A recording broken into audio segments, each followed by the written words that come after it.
Уважаемый Александр Иванович, я Ишутина Наталья Владимировна, проживаю в Республике Башкортостан, Кургазинского района, по адресу село Бугульчан. Хочу к вам обратиться с заявлением в отношениях Кандалова Павла Владимировича, так как проник ко мне в дом ночью с угрозами сжечь меня, убить моего сына. У меня дома находился несовершеннолетний ребенок. Он очень сильно испугался. Это было ночью. Выламывали двери, ломали окна, били.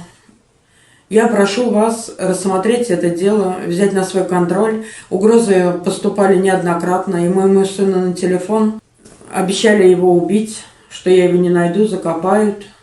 И прошу вас рассмотреть это дело, потому что мы живем в страхе, боюсь выходить на работу, боюсь оставлять маленького ребенка дома.